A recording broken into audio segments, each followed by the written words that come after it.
नमस्कार साथियों, life with Laxmikant YouTube channel पर मैं लक्ष्मीकांत शर्मा आप सभी का हार्दिक अभिनंदन करता हूं। दोस्तों, एक बार फिर शहरनामा जबलपुर के माध्यम से दिनेश चौधरी के शब्दों में एक शानदार चित्रकार अवधेश वाजपेयी की एक कथा आपको सुनाने जा रहा हूं। बिंदुओं में खुद को ढूंढता एक चित्रकार। गांव के उस लड़के ने कला की दुनिया में दखल देने के इरादे से शहर की ओर कूच किया तो उसके पैरों में जूतों का आकार बहुत बड़ा था। लड़खड़ाने से बचने के लिए सामने की ओर रुई ठूंस दी गई थी। तब डेवाडेन की पतलून का चलन हुआ करता था। बड़े भाई की पुरानी हो चुकी इस अमानत को अल्टर कर नया कर लिया गया था। ऊपर कुर्ता भक्त चमकीला और पर्याप्त ढीला ढाला था। कांधे पर भूदानी झोला था। अदाएं चार्ली चैपलिन की तरह थी। लड़के को लग रहा था कि उसने शहर के फैशन के हिसाब से खुद को ढाल लिया है। कॉलेज पहुंच जाने के बाद वह अपनी सहपाठिनी को दीदी के संबोधन से बुलाया करता, क्योंकि उसे और कुछ कहना सूझा ही नहीं। नाम पता करने में भी जान सूख रही थी। ये बात और है कि आगे चलकर अपनी कृतियां रचते हुए उसने कोई 30-40 प्रेम तो किए हुए होंगे। संख्या ठीक ठाक याद नहीं है। वह न चित्रकला में किसी खास शैली पर टिककर रह सका, न प्रेम में किसी विशिष्ट कन्या पर। उसकी जिंदगी बड़ी बिखरी बिखरी सी रही और एक तरतीब सी आज तक भी न बन सकी। हाँ, कूची फेरते हुए खुद को तलाशने के फेर में उसने अपनी एक अलग पहचान जरूर बना ली है और लोग उसे अवधेश वाजपेयी के नाम से जानते हैं। शांति निकेतन से लेकर दिल्ली मुंबई घूम लेने के बाद भी उन्हें वही शहर जबलपुर रास आता है जहां से उन्होंने शुरुआत की थी। बचपन की यादें बहुत भली नहीं हैं। गांव हमेशा उस तरह से खूबसूरत नहीं होते जैसे कविता कहानी में नजर आते हैं। उल्टे यहाँ का जीवन कई बार नारकीय होता है। कीचड़, धूल, बदबू, घूरे, गंदगी, मच्छर, अभाव और देह के साथ चिपकी पसीने की बू जो मुफलसी की मानिंद आसानी से पीछा नहीं छोड़ती। जीने के साधन और विकल्प बहुत सीमित होते हैं। छोटी छोटी चीजों के लिए संघर्ष करना होता है। हारी बीमारी के वक्त मरीज के साथ साथ घर वालों के लिए भी एक मुसीबत हो आती है। ऐसे मौकों पर सोचता नहीं कि क्या करें। ओझा दुनिया के पास जाना मजबूरी हो जाती है। उनके गांव के साथ बस एक चीज बहुत भली थी और वो यह कि गांव राष्ट्रीय राजमार्ग क्रमांक 7 से लगा हुआ था। कैनवास का काम करती वह सड़क इसलिए चित्रकार के लिए कैनवास का काम करती थी। मीलों लंबाई तक फैला हुआ बहुत बड़ा कैनवास था राष्ट्रीय राजमार्ग क्रमांक 7। वर्णमाला के अक्षरों से पहले उनका परिचय चित्रकारी की रेखाओं से हो गया था। स्लेट पर लिखने से ज्यादा दिलचस्पी चित्र उकेरने में होती। उनकी जेब स्कूल मास्टर द्वारा छोड़ दी गई चाक से भरी होती थी। कोची, रंग, कागज या कैनवास क्या बला होते हैं तब उन्हें यह मालूम न था। नील, गेरू, हल्दी, पत्ते और चूने से कुछ रंग जैसे बन जाया करते थे। काला रंग बनाने में अलबत्ता पसीने छूट जाते थे। कोला पसीने से लेकर रेडियो के पुराने सेल को फोड़कर काला चूर्ण निकाल देने से भी बात नहीं बन पाती थी। कूची के लिए बांस के छोर पर रुई बांध दी जाती। कैनवास के रूप में घर, मकान, दुकानों की दीवारें होती। मास्टर साहब की अनुपस्थिति में उनका ब्लैक बोर्ड सबसे पसंदीदा कैनवास राष्ट्रीय राजमार्ग क्रमांक 7। इस पर चाक से चित्र उकेरते उकेरते उन्होंने मीलों लंबाई की दूरी तय कर ली। मुंबई की जहांगीर और दिल्ली की धूमल आर्ट गैलरी से लेकर उनके चित्र कैलिफोर्निया तक का चक्कर काट आए, और वे अब भी एक रंग भाषा की तलाश में हैं जिसके जरिए खुद को ठीक से अभिव्यक्त कर सकें। यह खोज कब पूरी होगी पता नहीं। कोई चीज है जो छूट रही है, क्या है नहीं पता, पर कुछ अनोखा है। इसका कोई आकार नहीं है, पर वो असंख्य बिंदुओं से मिलकर बना है। बिंदु दर बिंदु वे इस खोज में लगे हैं और कभी कभी खुद भी गुम हो जाते हैं। फिर यहां से निकल पाना बड़ा मुश्किल होता है। छटपटाहट सी होती है। यह छटपटाहट या आकुलता ही उनकी कृतियों को जन्म देती है और इसकी तीव्रता इतनी सघन होती है कि वे रोज 3-4 नई पेंटिंग रचकर धर देते हैं। संभवतः वे मुल्क के सबसे सक्रिय चित्रकारों में से एक हैं। 4 बहनों इतने भाइयों वाले एक बड़े परिवार में अवधेश की बारी सबसे आखिर में आती है। मां नहीं चाहती थी कि उनका जन्म हो। उन्होंने कुछ दवाएं खा ली थी। बालक है कि जन्म के लिए संघर्ष कर रहा था। उसने उन दवाओं का पूरी शक्ति से प्रतिकार किया जो उसे दुनिया से महरूम रखना चाहती थी। वह जीत तो गया, पर गर्भ से ही पनप गई संघर्ष और प्रतिकार की आदतों ने उसका पीछा नहीं छोड़ा। संघर्ष उसकी रोजमर्रा की जिंदगी का हिस्सा हो गया और स्वभाव थोड़ा विद्रोही। वे कूची के कलाकार से ज्यादा कूची के मजदूर बन गए। जिस दिन मजदूरी नहीं की उस दिन रोटी का जुगाड़ नहीं रहा। जरूरत बस रोटी की नहीं थी। मिर्जा गालिब की रोटी का इंतजाम खुदा करता था और उनके हिस्से में पीने के इंतजाम आए थे। अवधेश को पीने के अलावा रोटी, कपड़ा और मकान का भी जुगाड़ खुद ही करना होता था। पूरी जिंदगी इसी जद्दोजहद में बीती। रोज कुआं खोदना और फिर पानी पीना, यह सब जिंदगी का जरूरी हिस्सा बनकर रह गए। इसीलिए वे रोजी रोटी के संघर्ष को जीवन का संघर्ष नहीं बल्कि एक सहज प्रक्रिया मानते हैं, उतने ही सहज जितना किसी स्त्री को प्रेम करना। कोची के मजदूर को ईंट गाड़ा ढोती मजूरन या शाक भाजी भेजती कुंजरन में भी सौंदर्य के अलौकिक स्रोत नजर आते हैं। उस महिला को भी पेंटिंग का विषय बनाने के फेर में वे कई बार सड़ी गली सब्जियां भी उठा लेते हैं और साबित करते हैं कि वे अच्छे कलाकार होने के अलावा एक खराब गृहस्थ भी हैं। पिता पेशे से पटवारी थे। वे गांव के रामलीला के निर्माता, निर्देशक और अभिनेता भी थे और इस काम के लिए हर साल 1 महीने की लंबी छुट्टी पर रहते। एक बार तो ऐसा हुआ कि पिता रावण की भूमिका में थे और बालक का अवधेश सीता माता की। सीता हरण वाले प्रसंग में लोग बड़े मजे लेकर लीला देख रहे थे, पर बालक का मन अभिनय से ज्यादा उन रुपयों में लगा हुआ था जो 1 या 2 के नोट की शक्ल में आ रहे थे। गांव में जैसे ही रामलीला की तैयारियां शुरू होती, बच्चों का मन उमंग से भर जाता। घर के आगे लगे कनेर की टहनियों से वे तीर धनुष बनाते और असल रामलीला से पहले ही बाल रामलीला शुरू हो जाती। आगे चलकर रामलीला के पर्दे बनाने का काम भी उन्हीं के हिस्से में आया। उन दिनों मुख्य पर्दे के लिए एक चित्र बड़ा पॉपुलर हुआ करता था जिसमें एक शेर हिरण का पीछा कर रहा है और बीच में एक उफनता हुआ नाला है। यह चित्र लोगों के रोमांच से भर देता था और बहुत सी रामलीलाओं में नजर आता था। चित्रकारी के साथ रामलीला का यह संयोग उन्हें स्वभावतः मिथकीय चरित्रों की ओर ले गया। तब उनके चित्रों की दुनिया यही थी। कल्याण, रामायण, महाभारत में छपने वाले चित्र, देवी देवताओं के कैलेंडर या रामलीला के पर्वों में दिखने वाली मिथकीय कहानियां। उन्हें लगता कि चित्रकला की दुनिया यही है और इस कला में अब तक उन्होंने महारत हासिल कर ली है।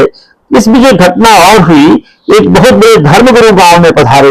वे धार्मिक ग्रंथ की रचना कर रहे थे और इसके लिए उन्हें चित्रों की जरूरत थी। उड़ते उड़ते उनके कानों में बालक अवधेश की ख्याति पहुंची। अवधेश के चित्रों को उनके ग्रंथ में जगह मिली और वे इलाके के स्टार आर्टिस्ट हो गए। आगे जब एक बार उनका गांव जाना हुआ तो उन्हें एक बालक की कथा सुनने को मिली जो किसी ग्रामीण ने किसी और ग्रामीण को सुनाई थी। कथा के अनुसार बहुत साल पहले गांव में एक गुरु जी आए थे। गुरु जी ने स्नेह से एक बालक के सिर पर हाथ धरा और उसके प्रभाव से वह एक बड़ा चित्रकार बन गया। बड़े चित्रकार की ख्वाहिशें बढ़ती जा रही थी। उसे एक ऐसे कैनवास की जरूरत महसूस होने लगी जो राष्ट्रीय राजमार्ग क्रमांक 7 से भी बड़ा हो। कुछ भागदौड़ की तो पता चला कि मुंबई में एक जे स्कूल ऑफ आर्ट्स है और कलकत्ता में शांति निकेतन है। पिता के पास इतने पैसे नहीं थे कि अपनी 8वीं संतान को इन जगहों पर भेज सके। उनका दाखिला पास के देवी कॉलेज में करा दिया गया। चित्रकार तब तक पोर्ट्रेट वगैरह बनाकर कमाई धमाई करने लगा था। लगा कि एक आध डिग्री भी मिल जाए तो कोई छोटी मोटी नौकरी तो मिल ही जाएगी। कुछ बाद में मालूम हुआ कि न सही शांति निकेतन पर ललित कलाओं का प्रशिक्षण देने वाला एक संस्थान जबलपुर में भी है। यही वह संस्थान था जहां चित्रकार जोतों में रुई खोस कर आया था और अरमान 7वें आसमान पर। उसके पास क्राफ्ट था पर कला की समझ न थी। उसकी मुलाकात यहाँ साहित्यकारों, रंगकर्मियों, इतिहासकारों, एक्टिविस्ट, राजनीतिज्ञों से होती है। एक दोस्त मुझे बताता है कि एक बहुत बड़े लेखक हैं ज्ञान रंजन, मेरे मामा की दुकान में आकर बैठते हैं। उन्हें सोवियत लैंड नेहरू पुरस्कार मिल चुका है। चित्रकार चौंक उठता है। ये सब सूचनाएं उसके लिए बिल्कुल नई हैं। एक ऐसी दुनिया उसके सामने आकर अचानक खड़ी हुई है जिससे वह सर्वथा अपरिचित था। अंदर भयानक हलचल है। शहर में पांव जमाने का बाहरी संकट भी। भीतर और बाहर के संघर्ष से उत्पन्न उष्मा के कारण एक दिन चित्रकार को मालूम होता है और महसूस होता है कि कुछ है जो अब बस फूटने ही वाला है। सिर्फ एक क्षण में कुछ चीजें टूट कर बिखर जाती हैं और कुछ बिल्कुल नए रूप में सामने आती हैं। बाबा नागार्जुन कहते हैं, समूची आयु कीमती हो उठती है जब हम किसी छोटे से क्षण को अपनी ऊर्जा में बहका देते हैं। चित्रकार की कला का विस्फोट कुछ इसी तरह का था। अब जो दुनिया है बिल्कुल नई है। चित्रकार के भीतर सिर्फ एक चित्रकार नहीं है, वह कला, साहित्य और समकालीन राजनीति का जिज्ञासु छात्र भी है और महसूस करने लगा है कि कला गैर राजनीतिक नहीं हो सकती। कलाकार एक्टिविस्ट हो भी जाए तो और बेहतर। यह समझ उसे शांति निकेतन लेकर जाती है जहां उसे डिग्री हासिल नहीं करनी है बल्कि उसके माहौल को जीना है। वह वहां दाखिला नहीं लेता बल्कि बोलपुर में एक किराए का मकान हासिल करता है। यह दुनिया भर के लोगों की अड्डेबाजी की जगह होती है। बाहर से आने वालों के लिए मुफ्त का गेस्ट हाउस भी। यहाँ तमाम तरह के लोग आते हैं, चित्रकार, संगीतकार, रंगकर्मी, राजनीतिक कार्यकर्ता, बुद्धिजीवी और नशेड़ी गजेड़ी भी। दुनिया को जानने समझने का यह भी एक तरीका है और वह सिर्फ किताबों के जरिए नहीं पढ़ी जा सकती, उसे इस तरह भी देखा जाना चाहिए। वे जबलपुर आकर कुछ चित्र बनाते, चित्र बेचते और अपनी कमाई धर कर वापस शांति निकेतन चले जाते। यह राह उन्हें शांतनु ने दिखाई थी। शांतनु उनके जबलपुर वाले स्टूडियो का सहयोगी था। कलर स्क्रीन नाम का यह स्टूडियो होम साइंस कॉलेज के पास परसाई जी के घर के आगे हुआ करता था। यहां परसाई जी से दुआ सलाम हो जाया करती थी। एक दिन अवधेश ने कहा कि चलिए आपका पोर्ट्रेट बनाते हैं। परसाई जी ने कहा कि अभी नहीं, अभी दाढ़ी जरा बढ़ी हुई है। फिर कुछ ऐसा हुआ कि पोर्ट्रेट बनाने का मुहूर्त नहीं निकल सका। अवधेश कुछ नई राह तलाशने के लिए दिल्ली की ओर कूच कर गए थे। दिल्ली बेदिल भी है। वहां उनका एक दोस्त है जिसके होते हुए दुश्मन की कोई जरूरत नहीं है। वह यार बास लगता है, पीता पिलाता है, दिल्ली की एलीट महफिलों में उन्हें लेकर जाता है और पता नहीं क्यों एक दिन बीवी के गहनों की नुमाइश भी करता है। अवधेश अवाक हो जाते हैं। बीवी के गहनों को दिखाने की भला क्या जरूरत थी। यह किस्सा बाद में समझ में आता है कि जब एक दिन अचानक दोस्त कहने वाला वह शख्स अवधेश पर गहनों की चोरी का इल्जाम धर देता है। हत्या सभी का आत्महत्या तक के विकल्प पर विचार करते हैं और दिल्ली को त्याग कर खुद को आत्मघाती होने से बचा लेते हैं। यह घटना उनके जीवन की चूलें हिला देती है। दिल्ली के लिए उनके दिलो दिमाग में नफरत भर जाती है और वे वहां से आने वाले कई बड़े मौकों को भी ठुकरा देते हैं। मुंबई का किस्सा अलबत्ता जरा अलग है। वहां सचमुच के दोस्त मिलते हैं, एलीट हैं, 5 सितारा होटलों में लंच और डिनर कराते हैं, कला पर विमर्श करते हैं, गैलरी सजाते हैं, उनके चित्र गैलरी में जाते हैं और वहां से बिककर किसी रईस की कोठी में। वहां उसे कौन देखता है और किस तरह देखता है नहीं पता, लेकिन वे कलाओं पर बड़े गंभीर किस्म के विमर्श करते हैं, जो बहुधा आध्यात्मिक और गैर राजनीतिक किस्म की होती है। उनके विमर्श से गांव गांव के लोग और हाशिए पर बड़े मजदूर किसान गायब हैं। यह दुनिया उस दुनिया से बिल्कुल उलट है जो उन्होंने शांति निकेतन में देखी थी। यह चित्रकार का प्रस्थान बिंदु है, जहां वह हमेशा के लिए आर्ट गैलरी के खिलाफ हो जाता है, जो बकौल उनके कला माफियाओं के मुख्यालय जैसा है। अपना जबलपुर शहर भला है, जो पेंटिंग्स के एवज में 2 वक्त की रोटी, शाम की शराब और उसके बाद के सपनों के लिए एक प्रेमिका मुहैया करा देता है। अवधेश पूर्णकालिक चित्रकार और अंशकालिक प्रेमी रहे हैं। प्रेम करने के लिए जिस तरह के धैर्य की जरूरत होती है वो उनमें नहीं रही। इधर किसी को प्रस्ताव भेजा और उधर जवाब की प्रतीक्षा किए बगैर किसी और पंक्ति में खड़े हो गए। एक रात को प्रेम पत्र लिखा तो किसी शाहनामे की तरह लंबा था। प्रेम का इजहार कम था, दर्शन की व्याख्या ज्यादा थी। प्रेमिका बेचारी घबरा गई। इब्तिदा यह है तो अंजाम क्या होगा। किसी और के पत्र में पेंटिंग ही बना डाली, और वो भी अमूर्त किस्म की। गुलाब के फूल से ही काम चल जाता, एक आध सूखी पंखुड़ी ही भेज देते। पर उन्हें प्रेम करना ही नहीं था, मैनोशी के लिए बहानों की जरूरत थी। शरारतें फनकारी की हम सफर होती हैं, उस मंजिल की जानिब जो पता नहीं कहां है। ये दोनों हमदम होकर साथ चलते रहे। फनकार एक दिन अपने कबाड़खाना नुमा कमरे में बैठकर सुअरों की क्रिया देख रहा था, जो कीचड़ में लौट रहे थे। उन्हें उनकी जिंदगी पर तरस आया। फिर उसी शाम उनकी चित्रकारी के एक मुरीद ने उनकी जमकर आवभगत की। चित्र के एवज में पैसे दिए, झक सफेद कुर्ता पाजामे के साथ सवारी गांठने को अपनी साइकिल अता की। चित्रकार ने उस दिन छक कर शराब पी, इतनी पी कि सुबह खुद को घूरे में पड़ा पाया।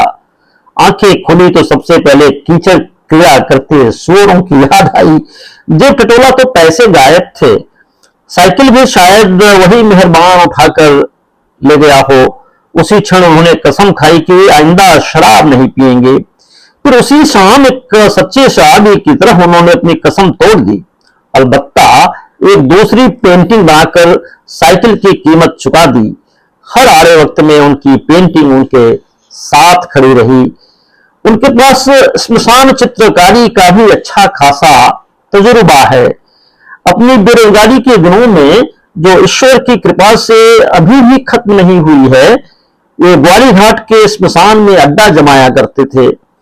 यहां लावारिस शव जलाने वाले चांडाल से उन्होंने दोस्ती गांठ ली थी। चांडाल जब कभी आराम या तफरीह के मूड में हो, लाशों का जलाने का जिम्मा वे अपने हाथों में ले लेते थे। इसके 2 फायदे थे। एक तो ये कि वे चांडाल से आधा पारिश्रमिक वसूल लेते, जो शाम को खाने पीने के काम आता, और दूसरे, लाशों के जलने का दृश्य चित्रकारी के लिए अद्भुत विषय होता। शवों को जलते हुए देखने में उन्होंने अद्भुत रंग संयोजन सीखा। जब मुर्दा जलता है, वो भी शाम या सुबह के वक्त, तो कुछ रंग महत्वपूर्ण होते हैं। जमीन पर राख, ग्रे, फिर मोटी लकड़ियां जो कि काली हो जाती हैं, फिर सुर्ख, लाल, पीला, बैगनी और अंत में गुलाबी, फिर ऊपर काला धुआं और इससे भी ऊपर ग्रे या धूसर धुआं। पार्श्व में नर्मदा का नीला पानी। इस पूरे दृश्य का सबसे सुंदर संयोजन है ब्लैक, पिंक और ग्रे। इस संयोजन से आप कोई भी चित्र बनाएंगे उचित अनुपात के साथ, तो आपको वैराग्य का अद्भुत एहसास होगा। ये कहते हैं, मृत्यु का एहसास वर्तमान का असीम विस्तार करता है। जीने का घनत्व कणों में तब्दील हो जाता है। कला में मृत्यु और जीवन दर्ज हो जाते हैं, जो कहीं और संभव नहीं है। संयोग या दुर्योग से उन्होंने अपने जीवन में जो पहला आधुनिक चित्र बनाया वह पिता की मृत्यु पर आधारित था। यह चित्र भोपाल में एक मित्र के पास रखा हुआ है। अवधेश चित्रकला में किसी खास शैली पर टिककर नहीं रह सके। ऐसा लगता है कि इस कथा को पढ़ते हुए हम भी शायद उसी स्मशान घाट पर मौजूद हो गए हैं जहां के धुएं से मुझे खांसी आने लगी है, लेकिन इस पाठ को पूरा करता हूं क्योंकि यह एक अद्भुत चित्रकार पर आधारित है। तो अवधेश चित्रकला में किसी खास शैली पर टिककर नहीं रह सके। रहते तो उन दिनों में मोटा माल पीटते जब कला के लिए एक अच्छा खासा बाजार बन चुका था और नवधनाढ्य प्लॉट की तरह पेंटिंग में निवेश कर रहे थे। इस तरह की शैली के नाम पर उन्हें कोफ्त होती है जो एक ब्रांड की तरह विकसित हो और जो महज नग्न बाजारवाद का अनुमोदन करती दिखाई पड़ती हो। शिल्प के लिहाज से भी वे इसे एक बने बनाए खांचे की तरह देखते हैं। सरल लफ्जों में कहें तो एक पान का ठेला जहां बमुश्किल 3 गुना 3 फुट की जगह है और इसी की जग में अपने हाथ फैलाने हैं। एक शैली वह भी होती है जो राग दरबारी में निबद्ध होती है। शायर के लफ्जों में कहें तो खींच दिए हुक्मरान ने एक लकीर, कह दो कि इसी के दायरे में अदाकारी रहे।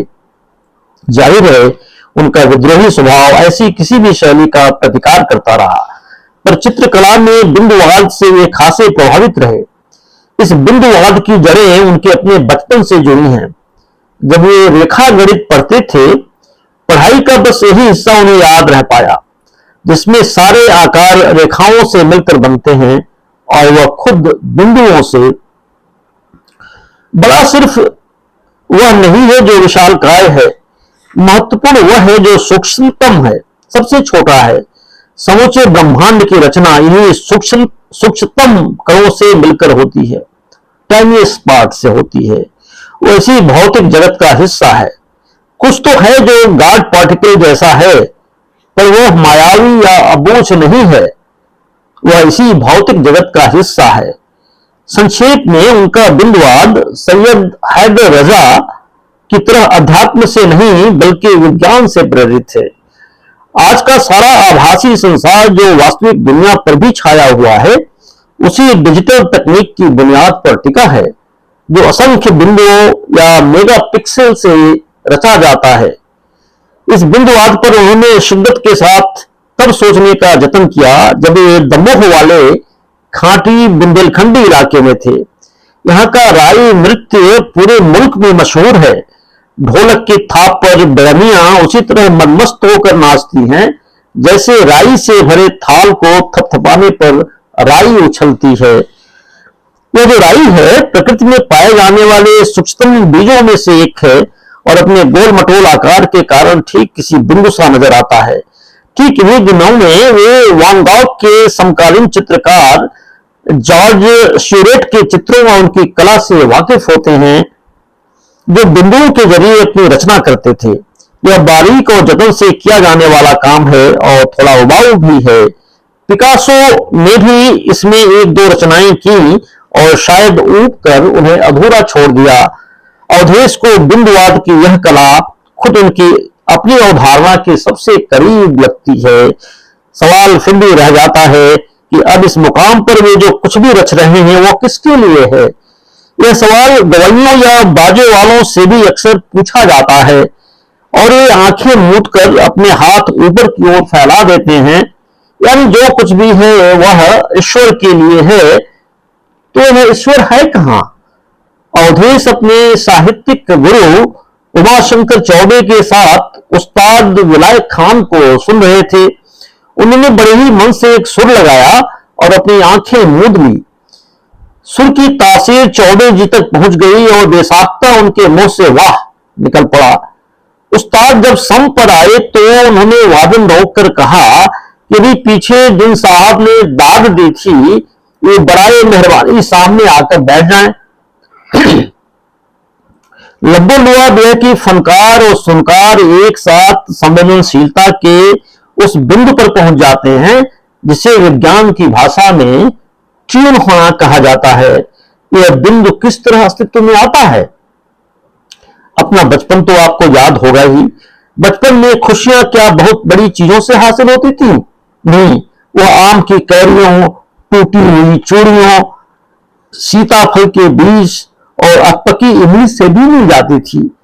यह खुशी करोड़ों की दौलत से भी हासिल नहीं होती, क्योंकि बाल मन की निश्चलता से प्रभावित होकर यह खुद ईश्वर ही अता करता है। तो ईश्वर कस्तूरी की मानिंद उसी के भीतर है जो उसे ढूंढने में लगा है और जिसने बच्चों की तरह छोटी छोटी चीजों से खुश रहने को सलाहियत हासिल कर ली है। विलायत खान जिसे सितार सुनाते रहे या अवधेश जिनके लिए अपनी कोची फेर रहे हैं, वो अपने ही भीतर कहीं पर है, उसे ढूंढना होता है। ईश्वर के बहाने अपनी कला में संपूर्णता ढूंढने की प्रक्रिया ही दरअसल कला धर्मिता है। अवधेश अब वापस अपने गांव तेरी लौट जाना चाहते हैं, वही गांव जहां वे अपना बाल मन छोड़ आए थे।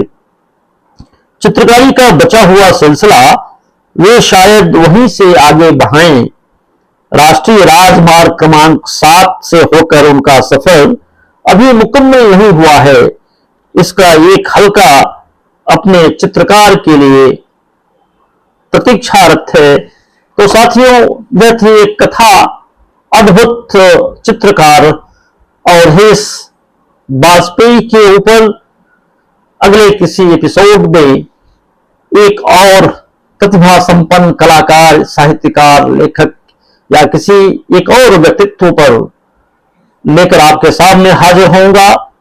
तब तक अगर आपने life with Laxmikant YouTube channel को सब्सक्राइब अगर कर लिया है तो आपका बहुत बहुत धन्यवाद। अगर नहीं किया हो तो अवश्य कर लीजिएगा, लाइक कीजिएगा, डिसलाइक भी कर सकते हैं और कमेंट भी कीजिएगा और साथ ही अपने बहुमूल्य सुझावों से मुझे और बेहतर कंटेंट बनाने के लिए प्रेरित करिएगा। साथियों, 90 सेकेंड्स के रील का युग है। मैं थोड़ा इससे सहमत नहीं हूं, इसलिए थोड़ा सा बड़ा वीडियो बना रहा हूं ताकि आपका जो क्रिएटिव अटेंशन स्पैन है वो लंबे समय तक बना रहे, जो भविष्य के लिए, आपकी सेहत के लिए बहुत ही फायदेमंद होगा। तो बहुत बहुत धन्यवाद साथियों इस कथा को सुनने के लिए।